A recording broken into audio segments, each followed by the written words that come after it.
All right, Matt. Well, let's see if Prince goes for the win. Dearly beloved, let us listen to Prince. Yeah.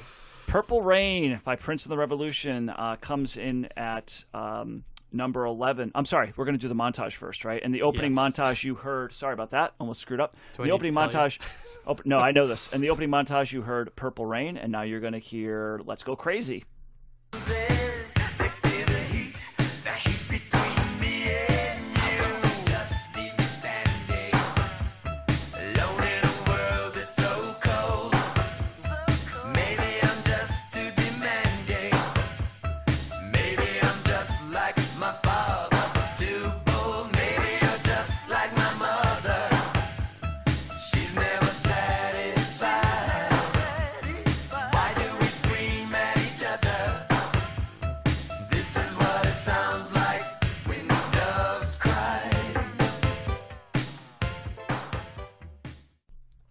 All right, so Purple Rain by Prince and the Revolution comes in. How could you not have picked When Doves Cry? Because I wanted it. Because I was. Can I just? I have to. Yeah, I thought I might get challenged on that. It's an excellent song. For this week, I was really feeling Let's Go Crazy, and I'll talk about that in my review. Okay, but, I was just. I wanted. No, well, not understood, but fair argument. I know. I wanted to go with the not softball. Yeah. You don't want to always go with the most popular songs. Everyone's heard those. You know what though? What the heck? Except when you do want to go with it, yeah.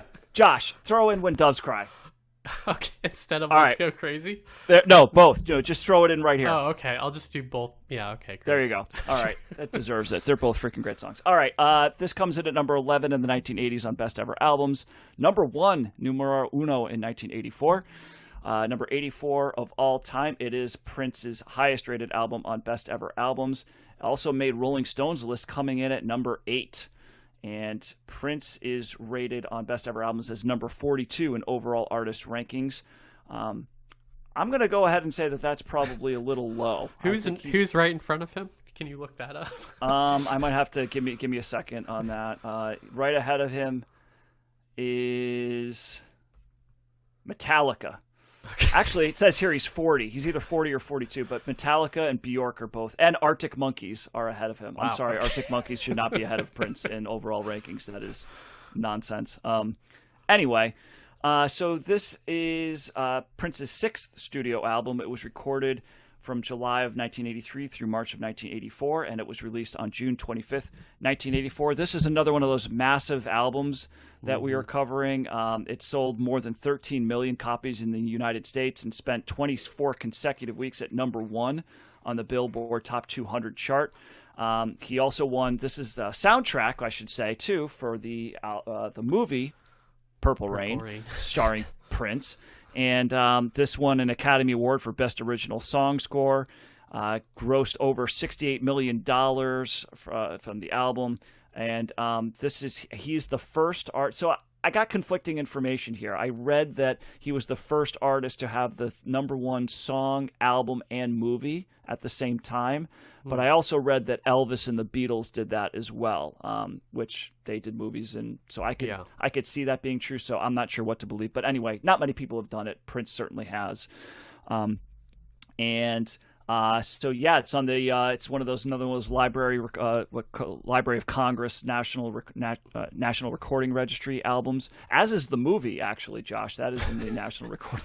What a wild movie to be. Yes. Yeah, I didn't watch it this week. I have seen it before, but I didn't watch it in a week to prepare for this. So a little history on Prince. We have covered him before, but we haven't really done a bio. He was born Prince Rogers Nelson on June 7th, 1958. His parents were both artists. His mother was a jazz singer, and his father was a pianist and songwriter, and they kind of collaborated together. Prince was named after his father's stage name, which was Prince, and he used that in a group that he was in with Prince's mother. This was called the Prince Rogers Trio. But Prince himself didn't care for the name too much. He preferred to be called Skipper when he was a kid, and that's basically what he was called throughout his childhood. I think Prince. Skipper. I think it was like better. A name you sort of toss off at somebody, like Ace or Chief or something. Like, hey, Skipper. Yeah. Okay. But I think it was good that he stuck with Prince as his stage name as well. He wrote his first song called "Funk Machine" at the age of 7, and was the product of a broken home. His parents divorced when he was 10. He actually bounced around homes between his parents. At one point, his father kicked him out of the house, and he had to stay in the basement of a friend. And he and that friend would write music together, and they would kind of collaborate. In 1975, Prince's cousin's husband hired Prince and his friend to record some tracks that he was making with the group 94 East. And during that time, Prince co-wrote some of the songs and played guitar. And after he graduated high school in 1976, he recorded a demo and was shortly thereafter signed to a management deal with a gentleman by the name of Owen Husney. And with Husney's help, Prince then signed a major label record deal with Warner Brothers at the ripe old age of 19. Wow. Yep. So he released his debut album, For You, on April 7th, 1978. This album, he starts right off the bat. He wrote, produced, arranged, composed all of the songs, and he played all 27 instruments featured on that album. So wow. That's something he became known for, and he did it right away. I thought that was pretty amazing that he pretty much did everything. I think the one thing he didn't do all by himself was the lyrics to a song called Soft and Wet. Those were co-written by producers. Which seems like the song Prince would have most written the lyrics for. Yeah. Yeah. Maybe this producer, Chris Moon, had to temper them a little bit. Was like, that's a little too risque. We need to bring it back down a little bit. So maybe that was why. But so Prince then goes on to form a band in 79. He released his second album, which eventually went platinum. And he performed the two hits from that, Why You Want to Treat Me So Bad and I Want to Be Your Lover. He performed those on American Bandstand in 1980.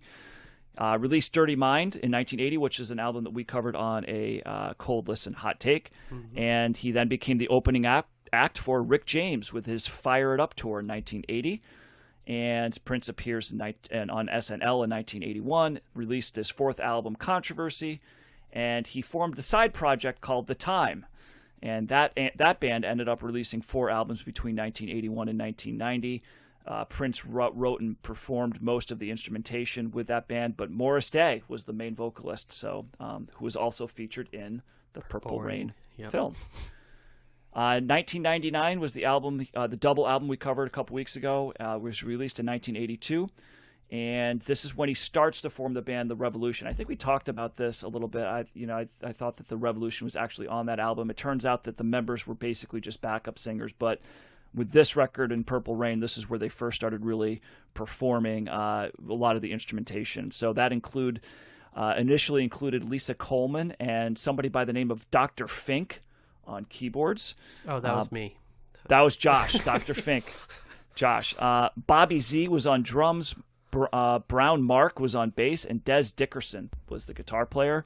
But following some great names, right? Names. It's like a jug band, but like together behind Prince. Jug band, yeah. Them in the 13th floor elevators.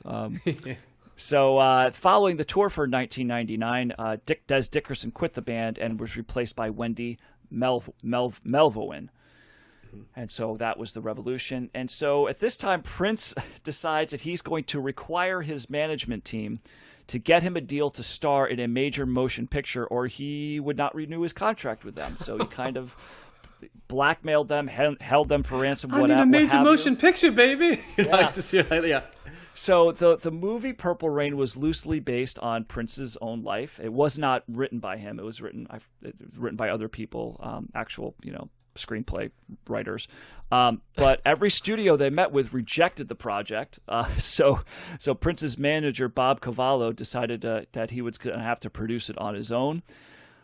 Written by William Blinn and Albert Mangoli. Albert Mangoli is also the director of Purple Rain. Do you know them, Josh? Have you heard of them in I just before? looked up the credits. That's all. Yeah.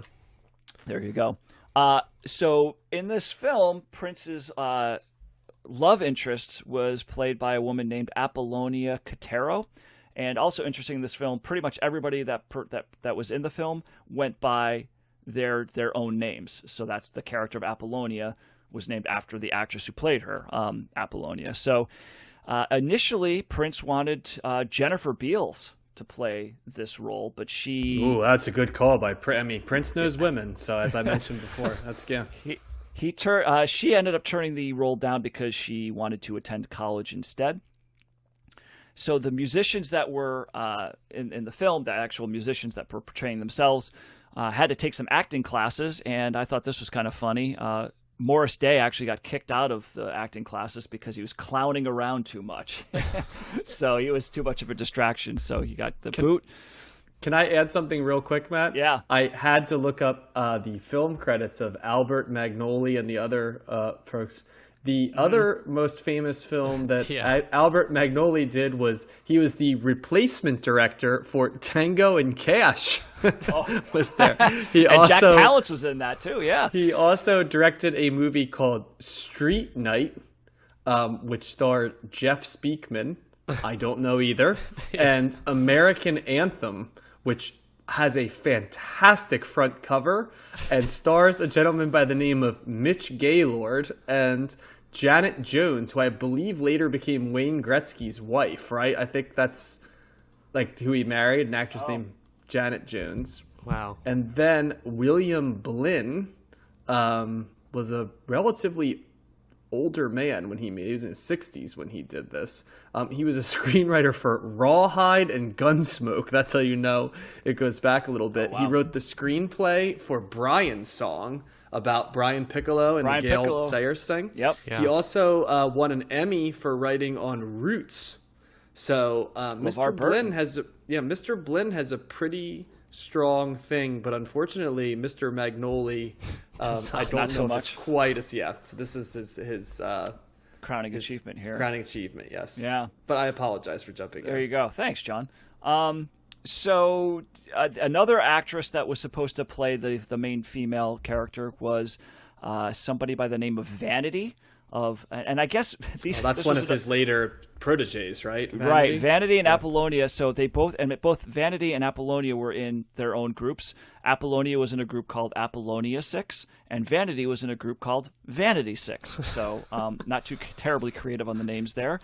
Fun fact, Vanity did quit this. She started in this project, but she quit when she was offered a lucrative contract by Berry Gordy of Motown Records. She also dated Nikki Sixx and taught him how to freebase cocaine. So,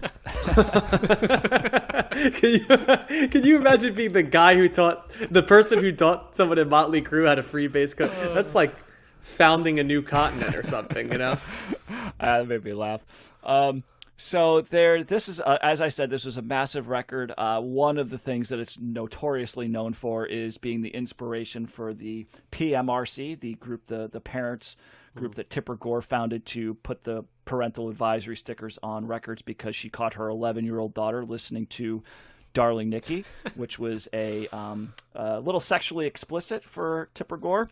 Yeah. Funny thing about that song is at the end of it, there's a backwards track that's basically talking about, it says, everything's going to be okay because the Lord is coming and he's going to come back. So there's a spiritual element as well as a sexual element to that song, which Prince was a very spiritual guy. Right? Yeah, exactly. Yep. Like to bone and like to pray. Do you pray that you're gonna bone, or do you pray after you bone? I think he just prays all the time. Prince was pretty much into the praying. He's Jehovah's Witness, right? Yeah. I remember reading stories that like there would be people in Minnesota that would like open the door, and it was like Prince doing the witnessing, which would just be fascinating. But God. Yeah, why can't the Jehovah's Witness Prince come to my door instead of people I don't know? That would be awesome. So the song Purple Rain itself was a song that Prince wrote, and he was worried that it sounded too much like Journey's Faithfully, so he actually had to call Jonathan Cain from Journey to ask him to listen to the song, make sure that it wasn't too much, and Cain said, no, it's not. He's like, it's got the same chords, but it's its own thing. You should go with it. And what I found interesting, Purple Rain was actually inspired. Prince was inspired to write this and tried to emulate another artist that we have covered on CTS. Let's see. Do either of you know who he was trying to emulate with the song Purple Rain? Oh my God! Give me a hint, Matt. Elton John. It's another Midwestern artist that we've covered before. Midwestern artist. Oof. I don't know. He's trying to be Bob Seger on that song. Oh, wow. Wow. Yeah. And the name Purple Rain was actually came from a song by a band, America, which we never covered, but America. Horse with No Name, was that their big song? That was their song, but that's not. They used Purple Rain in another song. Right. They said something about Purple Rain in another song. So I'm going to have to now listen to Purple Rain thinking of Bob Seger to see if I can, because I never would have applied that lens to it. But yeah. I have Prince has a huge career. This is just a very. I'm stopping there. I got a couple things at the end, but let's talk about this record. So John was a thumbs down, then he was a thumbs in the middle. Are you a thumb? You got to be a thumbs up on this, right, John? Come on. So yeah, I mean, God's honest, I'm not an automatic cosign on Prince. There's stuff of his that I really love, and that's why when you said like, oh, definitely, I'm like, I don't know. You know what I mean? Like 40, 42. Sounds right, and may even sound a little bit high for me. So I wasn't going to go co-sign that right off the bat. With this being said, this is a fantastic album. I mean, it's funny because I'm not a huge fan of Purple Rain as a song, but I'm a huge fan of pretty much. I could also do without maybe Baby I'm a Star, but tracks 1 through 7 on this are huge. I mean, Let's Go Crazy is a great opener. Take Me With You is one of those like great hidden gems. I love Computer Blue on this album, and like When Doves Cry is like, it's Prince. You know, it's like Prince, like all of what Prince is. Like it's the virtuoso sounds and the different instrumentation he uses. It's that like sex stripped idea, but also sensitive. It's kind of like a song that could be written by either a man or a woman. So there's that androgynous element to it. It's very visual. This whole album feels like a film score because songs exit right with almost like talking or transitions into the next song. They don't just stop and then move into a new thing. They're kind of guided into the next stop, and there's sort of like exit stages to every song as well. They don't just end. There's pieces at the end. This is also the album where Prince says, fuck it, I'm gonna throw some guitar on this album because there's guitar all over this album. And it kind of goes from before we're like, well, we know Prince is a really good guitar player and we know it's in later, but we haven't really heard this yet. Here's where like it starts to become prominent because this is a excellent guitar album. Leading up to this, you wouldn't have placed Prince in the guitar rock area. There'd be bits and pieces of it, but it was just another element. I also would go so far as to say this, my friend Matt, is like true sex funk. You know what I mean? like it's like I probably Dirty Mind even more so, and I love Dirty Mind, but that's because I love funk music, right? This is not like a single brand album like that one is. This is a more sophisticated album where Prince is just like, all these instruments I can play, I'm going to put it in there with elements of my personality lyrically and thematically, and then also I'm going to have it really well produced. And yeah, I think I remember reading something that like Prince said, like, this is the album that's going to make me a star, right? Like the whole idea, that was the central concept, right? To some degree, 1999 felt like that a little, but this definitely feels like well, it. This along with the movie too, right? He wanted just a ton of exposure. Yeah, and this is a star-making vehicle. This is another one of these 1984 albums, you know, like this is Born in the USA, right? Star vehicle. Yeah, this is this like album. I'm pretty sure Thriller's 83, but around the same area. Yep. Madonna, I think her opener, right? Her debut album, I think is 84, if I remember correctly. Is that True Blue or one? Lucky Star? No, it's Madonna. No. Yeah, it's self-titled. Yeah, Lucky Star's on that album, but True Blue's later. Yeah, but yeah, I think all of them. 1983, Madonna's first album. So it's 83. Okay, so it's a year earlier than that. Okay, so but yeah, there's a lot of these star-making vehicles, and this is no different. But like a Virgin was in 84, and that's where I think that's where she really blew up. Okay, that's what I was gonna say. Yeah, gotcha, stuff like that. So, but yeah, I mean, what is there to say about this album besides this is like the synthesis of Prince? This is, you know, I wouldn't say necessarily. I don't want to niche it to like at the height of his powers, but this is certainly, to me so far, when he puts together all of the pieces. You know, another thing too is there's not a lot of even though Purple Rain goes on a long time and some of these songs are longer, there's not a lot of fat on this album. This is a well-crafted album in terms of not overstaying its welcome, even where the placement of Purple Rain on works, because it's like the exit credits for the film. right? It's kind of like what it is, so it even fits thematically. Putting When Doves Cry in the middle of the album, I think, was a conscious choice.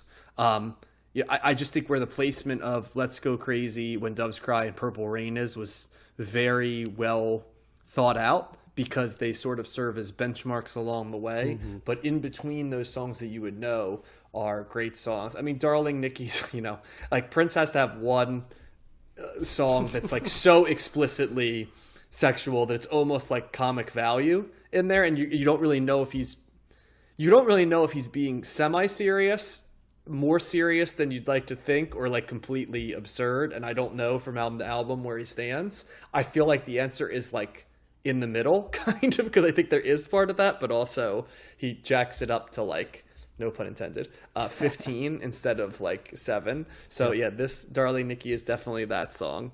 And then, there's always sort of a song that's unusually tender on the album. I think When Doves Cry lyrically is that album. And, love songs where it vacillates between desperation and sort of like old-fashioned love and horniness, like I Would Die For You, is in there as well. That's kind of like what I think Prince's relationships are, like a mix of horniness, old-fashioned love, and like romantic, idealistic romanticism, right? Like all of those. So it must have been interesting to have lived with Prince. I think I Would Die For You is actually also a reference to Jesus. I was going to say there's religion as well, which is always... It's amazing how many like hypersexual albums have religious connotations in them as well. It's just, that, speaking of Madonna, that was like a Madonna brand, right? You know what I mean? Like hypersexual stuff with like a song where I talk about my Catholic faith, so it's kind of, that's always a thing. But like, I feel in the 80s, that was like a real big thing. Right. So, but yeah, strong thumbs up for this album. This is a great album. Yeah. I'm in the Church of Prince now listening to this album. It's really the epitome of up to this point, the epitome of what Prince is going for. I hadn't listened to this album in a long time, and I had seen Purple Rain before, but you don't always equate kind of the album sound, the album with the movie. There's kind of more memorable things in the movie. And this is just a great listen. I was listened to it one time, and I was shocked how fast it went when we were already on Purple Rain. I was like, it's already over. And like it takes you on such a journey. I love the fact that the guitars are in full effect here. He has so many great like epic moments on this album with guitar solos and the, I guess epic is kind of the feeling I got listening to this album. He starts out with the church kind of feelings and ending with Purple Rain, where he like wails on the guitar at the end, and there's strings on this album that add to that kind of epic feel. I love the synth on this is like the full 80s synth incorporated with him and the guitar. The Revolution is used here pretty effectively. And then, like you said, John, the structure of the album is just kind of perfect. When Doves Cry is an all-timer. I forget like how good that song is. It's got this great kind of industrial beat to set it up, and then you have this great keyboard ending to it. That's the other thing. The keyboards on this are really good, and like different than what we've heard on other albums. So you've got the synth on here, but you also have the keyboard, which is great. He's not afraid to do some like instrumental parts. Computer Blue is such an interesting song to me. It's so kind of off kilter and not necessarily a dance type of song, but it changes about 60% through, and kind of the way the Echo and the Bunnymen song did. It just has and then Darling Nikki is so like amusing. Baby I'm a Star is probably the weakest song on here, but it's still kind of got this great it's almost like a setup for Purple Rain in a way. You're coming off of When Doves Cry and I Would Die For You, which are like epic and then dance focused, and this is kind of another dance track, and then you're ending with Purple Rain, which is more slow build. I hear like, Purple Rain and When Doves Cry and stuff. It just reminds me of later on when Guns N' Roses would try and do these kind of epic songs off of Use Your Illusion. I feel like they're taking a template from him in terms of creating the scope of a song and the way the guitars are used in that. And many other artists did that as well, I think. But I this is definitely my favorite Prince album that we've listened to up to this point. I'm not super familiar with his other albums. He's one of those artists I know, the singles from and the Batman soundtrack and things like that. So I'll be interested to see what other albums we listen to of his. But big thumbs up for me as well. Yeah. So I have to. So going back, I love this album too. Obviously. And I just got to start off with "Let's Go Crazy." One of the things because I've listened to this album plenty of times, and what I got out of that was that's one of my all-time favorite opening track. What a great opening track that is! It's so energetic. It sets the tone for what's coming. Yeah, and it's like a cool message. It's fun. It's just like the energy is just dripping off the speakers with that, and I love the way that begins. And that's what I was listening to. I'm like, I'm gonna put that on there. I know everybody wants them When Doves Cry, but. And with Purple Rain, I love that song too. It's 8:41, but the last minute and a half is just like effects. It's like some, you can just turn it off because the rest, it's just like, let's just have a string play and, over a rain sound effect at the end there. But, it's as good of a bookend for an album, for the opening track, closing track, as you're going to find, really, I think. And that's one of the things I like about that.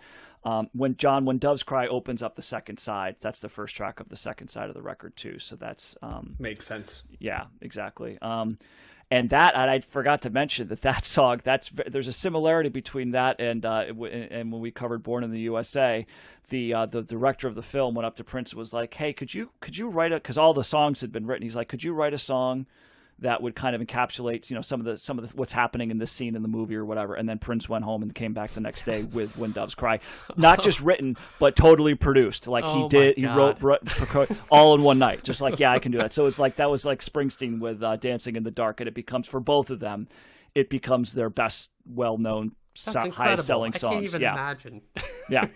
And that's the song he did all on his own. That was one of the songs that there was no revolution on that. There's no bass track on that too, I guess there was originally a bass track, but he decided to take it off because it didn't need it. Like, it kind of stood on its own, and it's just, it's a phenomenal sounding song. Then the guitar intro to that is awesome, is insane. It's just like, it's perfect. And you're right. Prince totally gets to, show off his guitar skills, which we didn't really hear on the other two records, and it almost comes out of nowhere. He's like an immensely talented, guitar player. And you guys didn't even talk about his voice.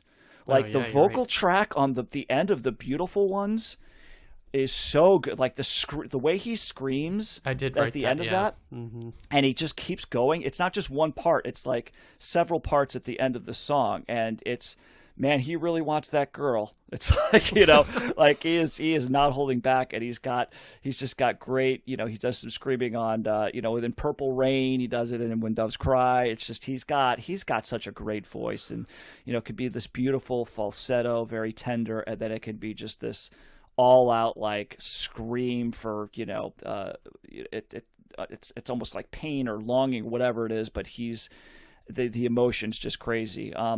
And the deeper cuts on here, which I don't even know if they're deeper cuts, but like, I Would Die for You, Take Me With You.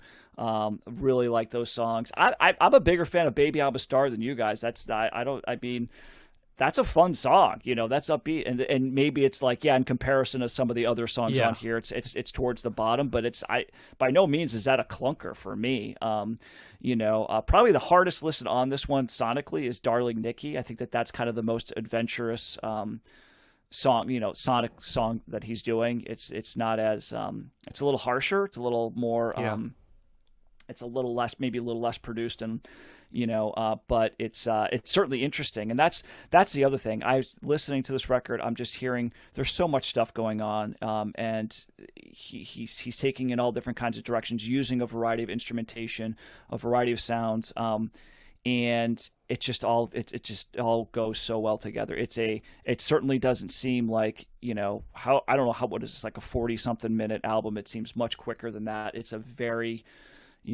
succinct album. I like, compared to like 1999, which had way too much talk about long songs. It was like 3 8-minute, 9-minute songs in a row that just kind of went on. This didn't do that. Actually, I think originally, like, the Beautiful Ones was supposed to be a much longer track, but they decided towards the end to put in Take Me With You, because that was doing so well, or they liked that song so much, so they cut back the Beautiful Ones, which I think was great. I think the Beautiful, it's a longer track on this, at a little over 5 minutes. I think it's a good length. I don't think it needs to be any longer, so I thought that was a good move. But yeah, man, what an album. This is another one of those albums. It's like, I don't know, how do you listen to this and not like this record, or feel something in this? I don't know a ton of Prince's other stuff as well. I know we're going to do Sign of the Times, right? And I don't know how much more we're going to cover of Prince. Looking at we did 1999. We did Dirty Mind. We did, yeah. I don't know if we're going to do Parade as his 5th highest rated album. And Around the World in a Day is number 6, but I don't know if we're covering any of these. So, just Sign of the Times, I think. Sign of the Times, and that's another double album, right? So, and the way that I feel about double albums these days, I can't imagine I'm going to like that more than this. This is in many ways, this is a great record. I'm a huge thumbs up on this. Okay. Yeah. I mean, yeah, I don't know if there's too much more to be said. It's 3 distinct and profound thumbs up on this album, which is not surprising. It's one of the biggest albums of the 80s. Right. I think even more so retrospectively, right? It was big in the 80s, but as time has gone on, right, and Prince has sort of pulled even with other artists, right, from the 80s, that he gets mentioned with them that maybe he didn't prior to that. I think its steam has grown, and a lot of music sounds like Prince nowadays too, in terms of what people are doing. I'm just amazed at like his output, and that's the other thing too. I mean, just kind of to wrap it up with him, he had 39 studio albums totally released before, and then he's and if you look at the list of the albums in Wikipedia, it's basically like every year there's another album coming out. He's releasing, since like 1978, he was releasing one album almost every year. A couple of years, some years he'd release 2. He might skip one over one year, but then he would do 2 the next year, that type of thing. Album until he died. And then he's got 3 posthumous albums. He did a couple albums with other bands that were they were credited to a band called Madhouse, 3 albums to the New Power Generation, and 1 credited to NPG Orchestra. And he's got still all this music that's still probably going to come out afterwards. Yeah. It's just like, it's insane. So he did, unfortunately, unlike the Los Lobos guys that are still around, he did pass away in I think it was 2016 at the age of 57 from an overdose of fentanyl.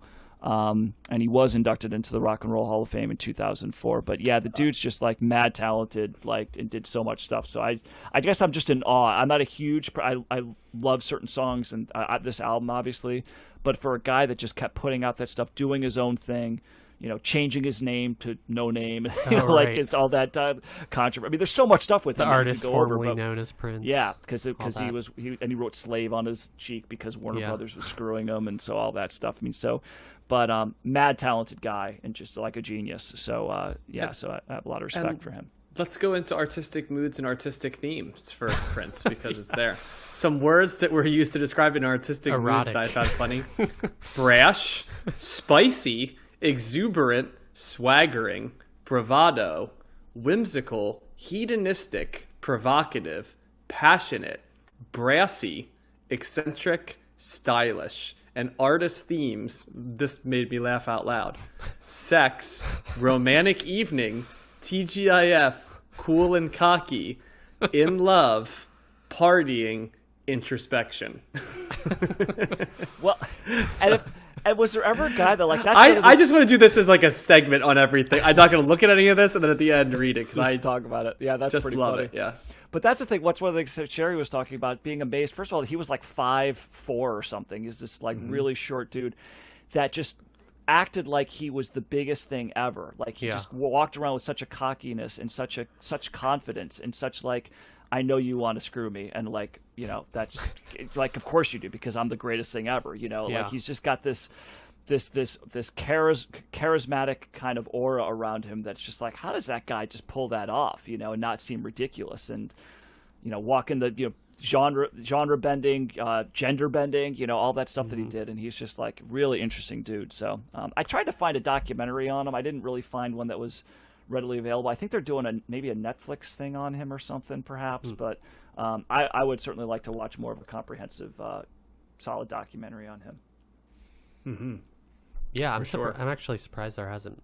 Well, now that he's dead, there probably will be more stuff about him. But yeah, interesting that there hasn't been something about that. I mean, there probably has. I just don't know like the definitive, like this is the one, you know. Yeah.